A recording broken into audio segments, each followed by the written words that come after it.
Don't try, just do.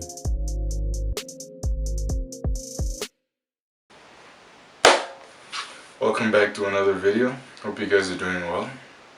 Today's topic is distractions.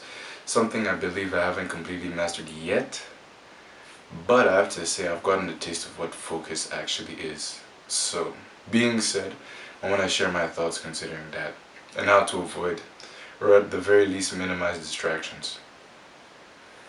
So first off, social media. Social media in this day and age, and with our generation Gen Z, we spend a ridiculous amount of time on social media. If you don't believe me, you can go on any of your phones. You can check your screen time. How much screen time you spend just on one app alone. Let's say just on TikTok or just on YouTube or just, I don't know, on WhatsApp or whatever it is for you, or Instagram. We lose a lot of time spent on social media, and the worst part is it's not active entertainment and it's not active learning. So you're not actively learning anything new, something that will help you and benefit your life, but you aren't even digesting the information you watch, especially when you're there on YouTube Shorts or TikTok or IG Reels. You're just doing this the whole time, scrolling up, scrolling up, scrolling up. Next thing you know, you've scrolled up. The third time you scrolled up, 2 videos back, you don't even remember what you watched. So it's just numbing. You're just numbing your mind and doing nothing. And when you're working really hard and you're getting closer and closer to burnout, it can be tempting to kind of enjoy that numbness of your mind, but nonetheless it's not good and it's a distraction. And I'm sure you guys will all find that 5 minutes or one more video can easily turn into an hour and 100 more videos. So even with that being said, even if you want to watch more long form content like longer videos on YouTube or Netflix, that can still eat up an unnecessary chunk of your day. So you have to look at where your time and your energy is going, because if it goes in the wrong place, now you've lost time and energy in trying to achieve the goal that you actually wanted to achieve or that you actually set for yourself. Especially now, it's 2024, we all have grand ideas of what we want to do and where we want to go. So we need focus. The second is video games. Now, I'm not saying you can't take a break, cool off, and enjoy some video games, but speaking to the gents, a lot of the way we play video games, we, as one would say, we grind a video game. You get Fortnite, you get the battle pass, now you want to go from tier 1 to tier 100, get everything in the battle pass. That's a lot of time, focus, and energy wasted in something that isn't even real. The same can be said for any other game. I don't know what's popular now. I saw the game called Finals. Maybe NBA 2K. Even that, trying to play in the neighborhood and playing your My Career and playing. Last time I was actually playing was 2K20. Now 2K24 is out. So, like I said, a lot of that energy and time goes into you grinding to become. I forgot how it goes. I think rookie, pro, semi-pro, pro, superstar, all-star, superstar, and then legend. That's a lot of time and energy. And the worst part is the servers go down in a year or two. So eventually the work you've done, the work you've put in disappears altogether, and it disappears so quickly. I say that to say video games are indeed a distraction unless you're a professional gamer, because unless you're recording and streaming, making money for yourself that way and building that type of platform, you're ultimately wasting your time and keeping distracted, losing so much time and energy in video games, building up something that doesn't exist, or something that will cease to exist in just 2 years, in just 24 months. So after that, the next thing I'll think of is just non-constructive activities in general. If it's not something that can build you and help you towards your ultimate goal, and every time I talk about ultimate goal, I'm not trying to sound inconspicuous or sound too vague or just talk about something that is like a one-size-fits-all concept for everyone. What I mean is, you as a person, you as an individual, where do you see yourself in 5 years, in 10 years, in 15, 20 years time? Okay, great, I'm sure you have many dreams. You want this, you want that, nice car, nice house, whatever. But you envision that. Just envision that. Enjoy it. Memorize it. in detail and then figure out how you're going to get there. Now, when we talk about how you're going to get there, you're going to need a lot of skills and personal development and self-development, all these things. So when I say non-constructive activities, what I'm referring to are things that can help you get there. Maybe learning new languages, learning new skills. Doesn't have to necessarily be professional skills with degrees and all. Maybe that is something to pursue, but maybe other skills, communication skills, I can't think of any on this spot, but there's all sorts of skills you can learn, managing your emotions, increasing stoicism to a degree. Now, I'm not talking about Greek stoicism, unless we're Christian here. We know Paul was arguing with the Stoics. You persevere and you put your faith on God and you lean on God. You lean on God's understanding and not your own. But what I mean is, as a man, I'm talking about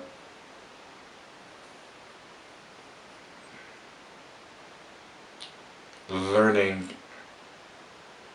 to keep stable amidst crazy, unplanned and chaotic situations in life. Being able to keep calm, to keep or to keep access to that peace beyond understanding, that joy, having that love, those fruits of the spirit, and to stay grounded in that. And to do all these things will require all sorts of skills. You need to develop yourself spiritually, physically, and academically, which I've said before in another video. Hopefully I'll put a card somewhere up there. But the point is, there's going to be lots of skills or spiritual gifts that you'll have to work on. Now we're talking about skills, developing yourself in that aspect. Even academic skills, there's going to be a lot of skills, like let's say a degree, lots of accessory skills, communication skills. Even learning how to learn something new is a skill. Developing systems to pick up a new habit or to learn a new discipline. Even working on yourself artistically, maybe with music, maybe with video creation, maybe with literary art, so writing, poem, whatever. There's all sorts of skills to develop. And then also physically, pick up a hobby, do this sport, go to this gym, do that, learn how to do this. Maybe it's calisthenics, maybe it's cardio, maybe it's boxing, maybe it's football. There's all sorts of skills to learn. So every time you're doing something, there's only 24 hours in a day and you lose 8 of them to sleep. Don't do a non-constructive activity that isn't going to build in one of those 3 major categories and isn't going to get you closer to that vision you already set for yourself. The next one is too much leisure time. I say too much leisure time because I know who I am when I have a huge goal that I want to achieve. And I'm very disciplined and I'm very focused and my head is only on that thing. And I like who I am when I'm that way. But sometimes, especially as young men, when you don't have something that takes up all of your time and energy, when you're just chilling, you can wind up doing a whole bunch of foolish things and you're much more vulnerable to making huge mistakes and even falling away from your faith and just doing things that can really wreck your life. And I'll elaborate on that. I'm going to open the Bible to do that. But whilst I'm finding the verse and the story, think of it this way.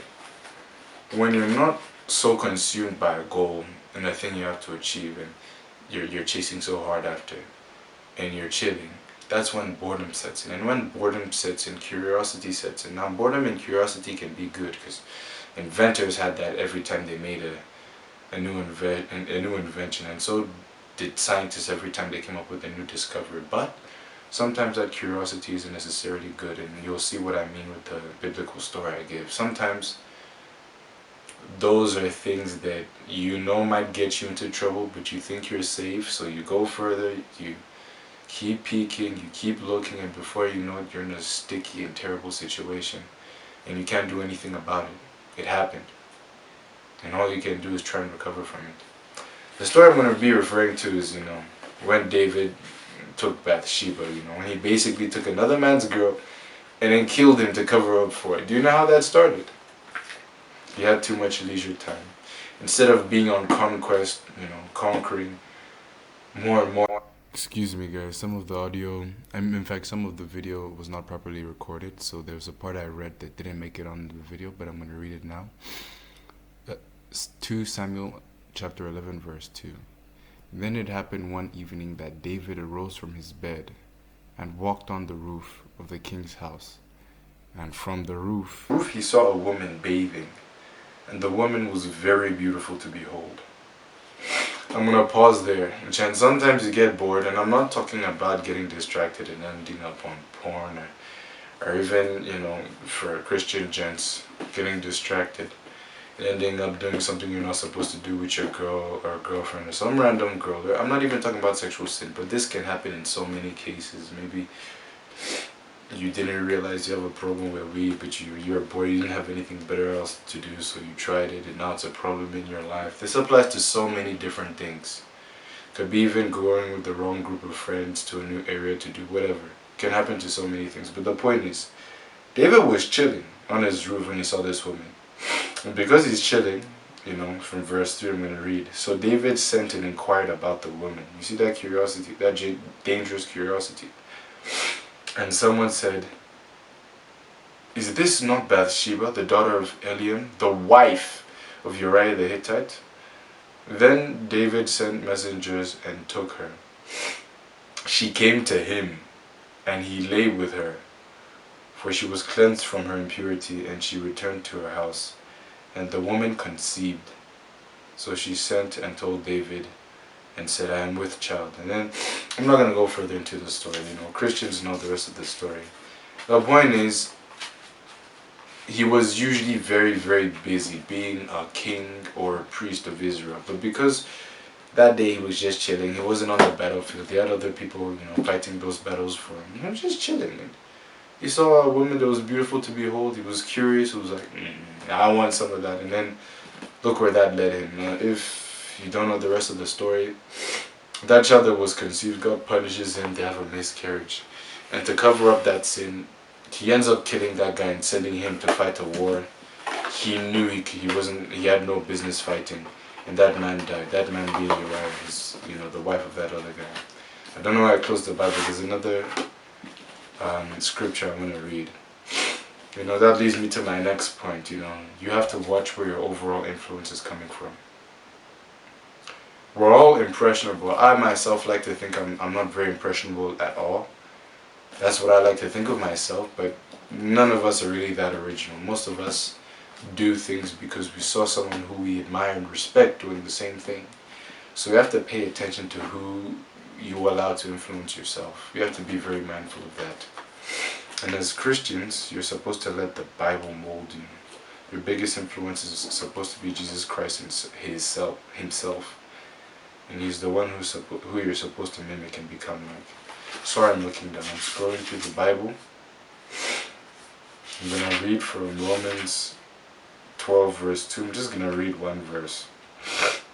It says, "And do not be conformed to this world, but be transformed by the renewing of your mind, that you may prove what is good and acceptable and perfect will of God." The point is, again, if you're a Christian, if you're deep in study, you will understand the very basic gist of what I'm saying. If not, you might hear that, you may think it sounds good, but you don't really have the full context. What I'm speaking about is the fact that we will all be influenced. Are you influenced by Andrew Tate, Justin Waller and them? Are you influenced by Future? Are you influenced by... I don't know, man. Burna Boy. I'm trying to think of bigger people influences. As much as you may think they're great, they all have their problems, and you don't want to pick up their problems and bad habits because you are mimicking them. Maybe you're influenced by your father. He can be a good man, he can be a bad man. Regardless, there's going to be bad things you pick up, but ultimately you're supposed to imitate Jesus Christ himself. There's no bad habit you'll pick up from him. There's no mistake, there's no character flaw you'll pick up from him. So you have to make sure you're being influenced completely by him. And why does that fit into distractions in the first place? I say that because you will wind up fighting and wasting a lot of time to remove bad habits you picked up from people you're influenced by if you're not mindful of who you're being influenced by. Anyways, I'm all out. That's all I have for this video. I hope you enjoyed the video. Please, if it was of any value to you, please drop a like. If I'm ever gonna increase the number of views to even 10 or 100 or even 1,000, I'm gonna need, you guys to like the video and even share the video if you find it of value, so it can get out there in the algorithm. But anyways, God bless. I hope you enjoyed the video.